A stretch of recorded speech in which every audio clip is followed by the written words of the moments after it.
दुनिया के 7 अजूबों में से एक है आगरा का ताजमहल, जिसे विदेशों से आए नागरिक बिना देखे नहीं जाते। सफ़ेद संगमरमर से बनी इस खूबसूरत इमारत के काफ़ी लोग दीवाने हैं। इसे मुगल बादशाह शाहजहां ने अपनी बेगम मुमताज़ की याद में बनाया था। सफ़ेद ताजमहल के बारे में तो हर किसी को पता है, लेकिन क्या आपने कभी काले ताजमहल के बारे में सुना है? जी हाँ, एक और ताजमहल जिसका रंग काला है और शाहजहां ने अपनी वसीयत में इसका जिक्र किया है। दरअसल ये काला ताजमहल केवल कल्पनाओं में ही बनकर रह गया है। इस काले ताजमहल को शाहजहां के बेटे औरंगज़ेब ने ही बनने से रोक दिया।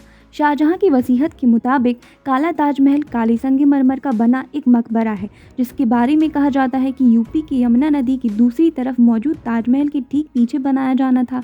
शाहजहां ने अपनी पत्नी मुमताज़ से कहा भी था कि वो उनके पास ही अपना मकबरा बनाएंगे। औरंगज़ेब के बारे में पूरी दुनिया जानती है कि वो बेहद क्रूर शासक था, जिसने अपने पिता के साथ भी क्रूरता दिखाई और उनकी आखिरी इच्छा भी पूरी नहीं की। 22 जनवरी साल 1667 को शाहजहां ने इस दुनिया को अलविदा कह दिया। इसके बाद विचार होने लगा कि उनके शव को कहाँ दफनाया जाएगा। मम्मी पुस्तक के अनुसार शाहजहां ने अपनी वसीयत में लिखा था कि उन्हें ताजमहल के ठीक पीछे मेहताब बाग में दफनाया जाए। अब इसके मुताबिक औरंगज़ेब को एक और ताजमहल बनवाना पड़ता। साथ ही इस बात का भी पूरा ख्याल रखना होता कि ये इमारत किसी भी कीमत पर सफ़ेद ताजमहल से कम ना हो। ये औरंगज़ेब के लिए बेहद मुश्किल था। वो अपने वालिद के लिए कुछ करना भी नहीं चाहता था। इस दौरान औरंगज़ेब ने कई जंग भी लड़ी थी, जिसकी वजह से शाही खजाना भी खाली हो गया था। वसीयत की शर्तों से बचने के लिए उसने मकबरा ना बनवाने का फैसला लिया।